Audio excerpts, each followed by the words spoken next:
এনে কিছু আছে গো এই কুনাটার মধ্যে আছে না কিছু বাড়ি সারছি যন্ত্রণা বাড়ি সারছি দুরু এই শয়তান নাউজুবিল্লাহ যায় না এই নাউজুবিল্লাহ কইলে আরো ধরে আয়া এই যে 30 বছরের চেষ্টা করে খেদাইতে পারলাম জীবনে নাউজুবিল্লাহ কম কইছি গেল না লক্ষ লক্ষ টাকা সাজি তাও গেল না মঞ্চটার মধ্যে মনে করছিলাম যে গেলে শান্তি হব ঘরে তো যন্ত্র নাই এই যে গান গায়ে টাকা টুকালে বাড়ির যাই ভাই বুঝছেন এই হিসাব দেওয়ার লাগবো কয়দিন কোনানো কয় পাল্লা গান গাইছি পায় না কত হিসাবের টাকাটা পার্টি গাড়ি বিদায় করিয়া হিসাবের টাকাটা দিলাম বকশিসের দিকু আচ্ছা সালার জাতের উপরে এই বকশিসের দিয়ে আচ্ছা রাত বড় গান গাইছি খাটের উপরে সিঁদুয়া ঘুমায় আর বাড়িতে গেলে কন্ট্রাক্টের টায়ারটাও নিব বকশিসের দিও নিত এই জাত পাহারা দিয়া গরম শান্তি নাই এখন মন চায় আমার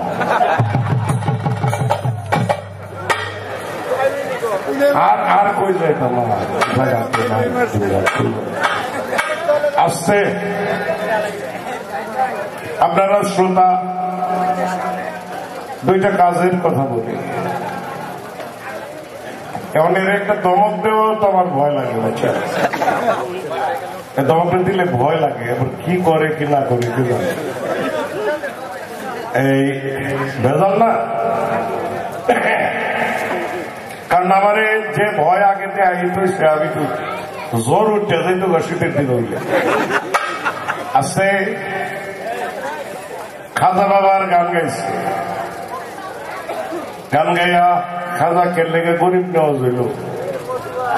এই দিও আপনাদের শোনাইল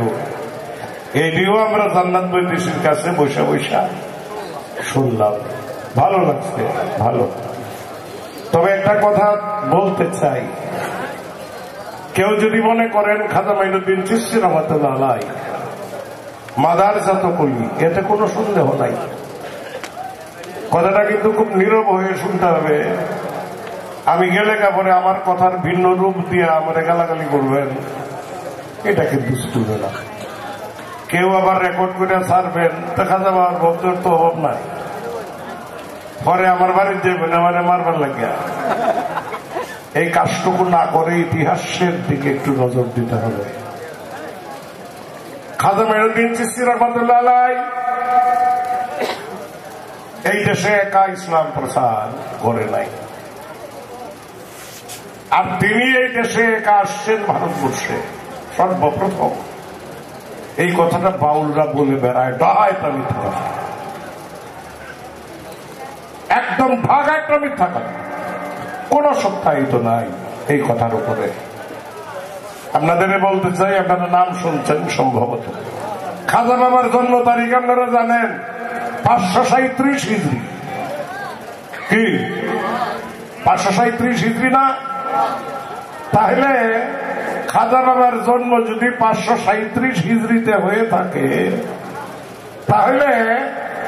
422 হিজরিতে জন্ম আমাদের নেত্রকোনা মদনপুরে একজন ওলি আছেন শাহ সুলতান কমরউদ্দিন রুমি এই ভারতবর্ষের সর্বপ্রথম এসেছিলেন শাহ সুলতান কমরউদ্দিন রুমি জন্ম হয় 422 হিজরিতে 445-এ তিনি একজন নববিবাহিত তিনি এসে উঠলেন আমাদের এই নেত্রকোনা মদনপুরে শাহ সুলতান কমরউদ্দিন রুমি হযরত বড়পীরের বয়স তখন মাত্র 10 বছর জীবনে কইছে কোন গায়ক হ্যাঁ ইতিহাস পড়ে না সাইডে গান লেখছে আইয়া মঞ্চে খালি দাবরাই খালি দাবরায় কিছু জানার লাগে না এই যুগে গান গাইলে বুঝছেন এমন একটা সমস্যার মধ্যে আমি পড়েছি তিনি আসছিলেন 445 হিজরিতে আজকের থেকে 1100 বছর আগে খাজা বাবা আসছিলেন 800 বছর আগে। তাইলে কত বছর আগে শাহ সুলতান হয়েছে? 300 বছর আগে। খাজা বাবার 300 বছর আগে আসছিলেন শাহ সুলতান কমরউদ্দিন রুমি রহমাতুল্লাহ আলাইহি আমাদের এই মদনপুরে। আয়া তখন এই মদনাগারও শাসন করতো এই জায়গাটা। এই তার নাম অনুসারে এটার নাম হয়েছে মদনপুর, মদনাগারো। এই গারোর কাছে আইসে, গারো তো পাত্তা দেয় না, কোনটা আইসে এটা হইছে এর মানুষ পাত্তা দেয় না, দেনা বহুদিন ঘুরছে। একদিন তারে বললেন, তুমি একটা কাজ করো, আমি ফকির মানুষ, একজন মুসলমান ফকির, তোমার তো ধন সম্পদের অভাব নাই, তুমি একটা কাজ করো, আমি তোমার কাছে বিশেষ কিছু চাই না, আমি একটু নামাজ পড়বো, আমার জায় নামাজটা বিছানোর একটু জায়গা নেই, কোন জায়গা নাই, বেশি না, একটা জায় নামাজ। একটা জায় নামাজ কয় হাত লম্বা হয় ভাই? বলেন কয় হাত লম্বা হয় একটা জায় নামাজ? 2.5 হাত, 3 হাতের বেশি তো আর না। এই 3 হাত জায়গা চাইছে একটা খালি জায় নামাজটা বিছাইব। আর এই জায় নামাজের এরিয়া হয়েছে 5 কিলোমিটার। 3 হাত জায়গার জায় নামাজ, এই জায়গাটার জায় নামাজ বিছাইছে। আর এই জায় নামাজটা বাড়তে বাড়তে বড় হয়ে গেল 5 কিলোমিটার। এখন আপনারা মদনপুর মাজারে গেলে দেখবেন চতুর্দিকে 5 কিলোমিটার। এটা ছিল শাহ সুলতান কমরউদ্দিন রুমি রহমাতুল্লাহ আলাইহির জায় নামাজের জায়গা। তাইলে খাজা বাবারও 300 বছর আগে তিনি আমাদের এই ভারতবর্ষে এসেছিলেন। এসে এই মদনাগারোটার এই যে জায়গা, এই জায়গা দখল করেছিলেন। এরপরে মদনাগারোর মেয়েরে এটা চাইছিল বিয়া দিতে। এটা পরে খাজা বাবার এই দৃষ্টিতে এই মেয়েটা বাঁচতে পারলো না, এমনিতেই মারা গেছে, শরীরে কোনো স্পর্শও করে নাই, এমনিতেই মারা গেছে। ইতিহাস যদি একটু জানেন তাহলে জানতে হবে যে অনেক আগে এদিকে মুসলমানরা, ইসলামের অনেক ফকির, অনেক সাধকরা আমাদের এই ভারতবর্ষে এসেছিলেন। এমন এটা কাম করছে, এমন এটা আমারে কয় দক্ষিণাকারে কয়। এই দক্ষিণা অর্থ কি এইটা আমার আগে কইবেন, পরে আমি আপনাদের দিব। মানে কাম না করাইয়া কিছু দিত না, বুঝলেন না? খাটাইব আমাকে, খাটাইয়া কাম করাইয়া পরে দিব। এখন দক্ষিণা বুঝে না, হ্যাঁ আমারে দিব কি? তাইলে দক্ষিণাটা আমি তার কাছ থেকে নিয়ে কাম করে নাম, নাহলে দিত না। আচ্ছা এর দক্ষিণাটা বুঝাইনি, দিলে দিব, না দিলে নাই। দিলে দিত না, যেটা তো বুঝাই যায়। হ্যাঁ, এইটা পুরুষ হইলে বুঝতাম, বেটি মানুষ যে কিপটা হইলে ভাই।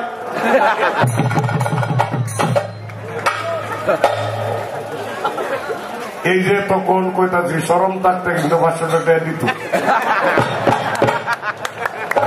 গালি শুনবো তারপরেও দিত না। হ্যাঁ, কাট হয়েছে না? আসছে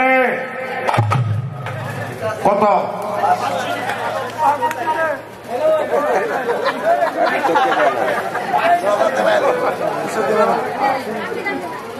তাই বক্তারা বলেন নগদ দেয়। দক্ষিণার একটা গান শোনায়, দক্ষিণার একটা গান শোনায়।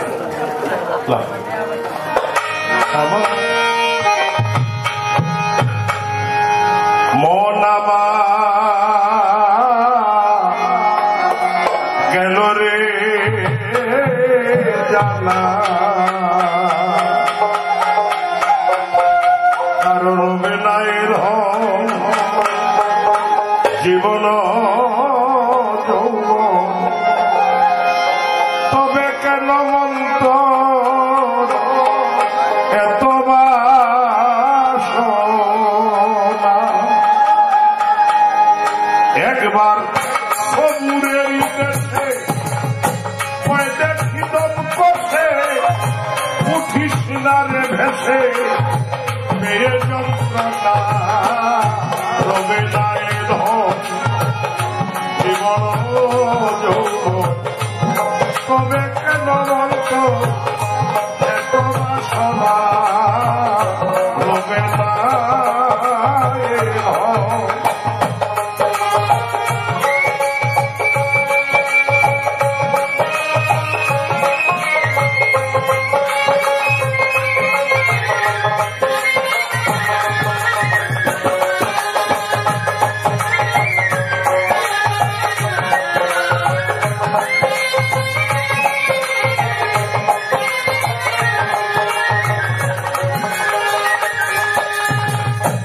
যে করে কালার জনমের আশা জানো না রে আর কি দুর্দশা কালার জনমের আশা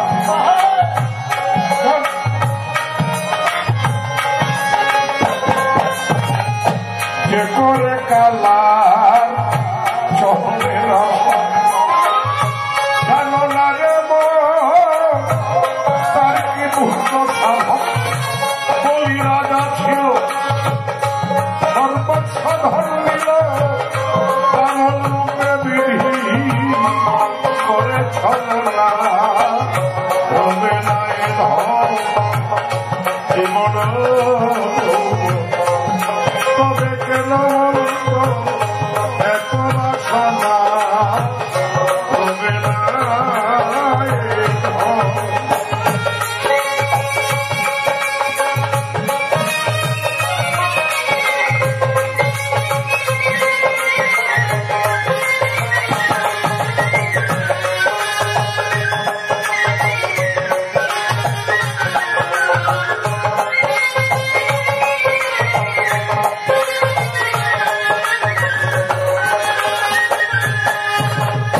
প্রহ্লাদ চরিত্র দেখো দৈত্য ধামে কত কষ্ট পেল সেই হরি নামে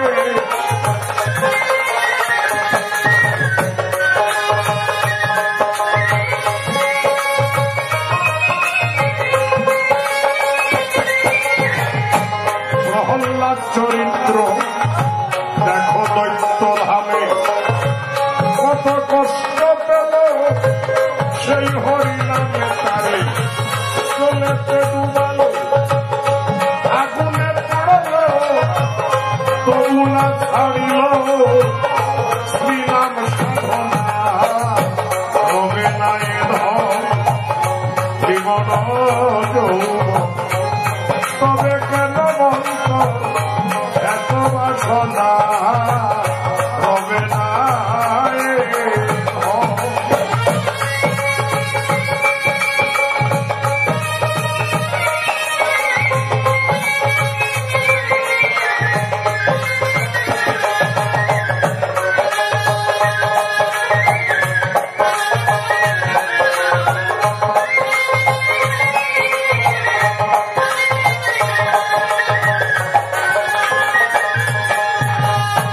কর্ণ রাজা ভবে বড় দাতা ছিল অতিথি রূপে তার সবং ছেলা ছিল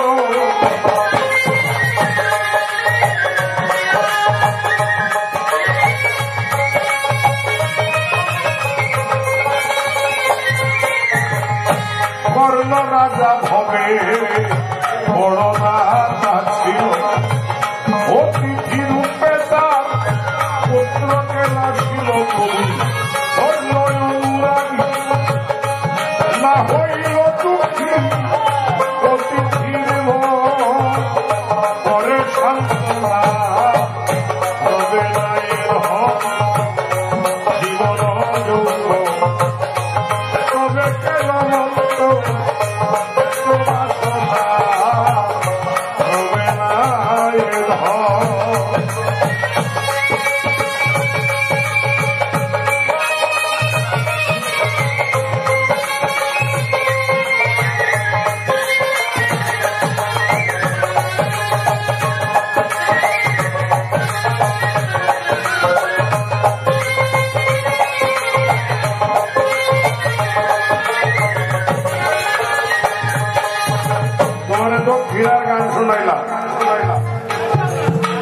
ছোট বাজার একবার সবুরের দেশে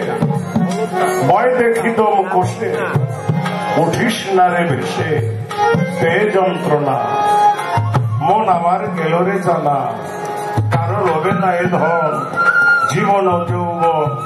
তবে কেন অন্তরে তো বাসনা যে করে কালা চরণের আশা জানো না রে মন তার কি দুর্দশা যে করে কালার চরণের আশা যে করে আমার আশ আমি করি তার সর্বনাশ তবু যদি করে আস আমি তার করি সমূলে বিনাশ তবু যদি না ছাড়ে আমার পাশ তারপরে আমি হই তার দাসের ভক্ত বলি রাজা ছিল সর্বস্ব ধন নিল বামল রূপে বিধি করে ছলনা পাতালের রাজা বলিরাজ নারায়ণ তার কাছে গিয়ে কয় বলিরাজ তুমি বলে খুব দানবী খুব দান করতে পারো তা আমারে কিছু দান করতে যে হ্যাঁ তুমি কি চাও তুমি আমার কাছে যা চাও আমি তোমারে তাই দিব তুমি ত্রিশক্তি করো ত্রিসত্য হিন্দু ধর্মেরটা সত্য আছে কিন্তু ত্রিসত্য করলে এখান থেকে আপনি সরতে পারবেন সত্য ভঙ্গ করলে আর উপায় নাই 3 বার সত্যি করছে তুমি যা চাও আমি তাই তোমার দেব কইতেছে আমার তুমি ত্রিপদ ভূমি দিবে ত্রিপদ মানে পাও পাও আমার 3টা পাও রাখার জন্য তুমি আমার জায়গা দেবে বুঝতে পারে নাই যে 3টা পাও রাখতে গেলে কি জায়গা নিব এর তো পাও দেখি 2টা মাত্র পাও দেখা যায় 2টা তুমি নাও আমি তোমার ত্রিপদ ভূমি দান করলাম আমি সত্য করছি তোমার যা লাগে নাও তার এই মূর্তি ধারণ করে দাঁড়ালেন আসমানে জমিনে পাওয়ার হস্ত পাও 2টা বাড়ায় দিলেন পৃথিবীর এক মাথায় আরেক মাথায় 2 পা সমস্ত দখল কিরে তুই আমার ত্রিসত্য করছস আমার 3টা পা রাখার জায়গা দিবি এখন তো আমার 2টা পাও রাখলাম সমস্ত পৃথিবী আমার 2 পায়ে দিচ্ছে এখন যে আরেকটা পা আমার আছে এইটার জায়গায় তুই আমাকে করতে দিবি বলিরাজ অবাক হয়ে গেল বুঝতে পারে নাই শিখে বুঝতে পারে নাই শিখে যে তোমার পা তো দেখতেছি 2টা সমস্ত পৃথিবী দখল করে নিলে নাও না বলে না পাও আমার আরেকটা নাভির ভিতর থেকে আরেকটি পা এসে বাহির হয়ে গেল এই পাও রাখার জায়গা নাই বলিরাজ কান্নাকাটি শুরু করলো হায় রে ভাই আমি কি করলাম আমি ত্রিসত্য করলাম এই সত্য রক্ষা করতে পারলাম না তার স্ত্রীর কাছে গেল গিয়া বলল যে দেখো এক সন্ন্যাসী এক সাধু হইয়া আমার কাছে 3 পদ চাইছে আমি 3 পদ ভূমি তারে দিব আমি দিলাম কিন্তু 2 পায়ে সমস্ত পৃথিবী নিয়ে গেল পেটের ভিতর থেকে আরেকটা পা বেরোয়েছে এইটার জায়গা আমি কোথায় দিব স্ত্রী হলো জ্ঞানী বলছে শোনো তুমি কার সাথে কি অঙ্গীকার করছো তুমি বুঝতে পারো নাই তুমি চিনতে পারে নাই এখন তুমি নিজেরে দিয়ে দাও নিজেরে না দেওয়া পর্যন্ত এই কাজের সমাপ্ত হবে না বুঝছে যে আর উপায় নাই আমার বলিরাজ আইসা নারায়ণের চরণ তলে পড়ছে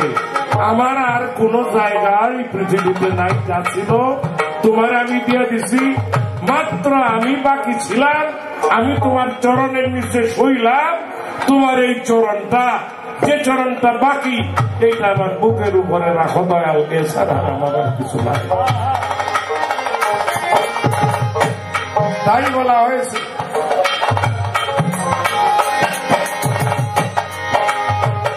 রামের ভক্ত লক্ষণ ছিল সর্বকালে রামের ভক্ত লক্ষণ ছিল সর্বকালে শক্তিশীল হারিল তার বক্ষস্থলে তবু চন্দ্রের প্রতিরোধ না ভুলিল ভক্তি লালন মনে করো এ বিবেচনা জীবন তবে কেন মন্ত এত বাসনায় সবুরে উঠিশিলারে ভেসে পেয়ে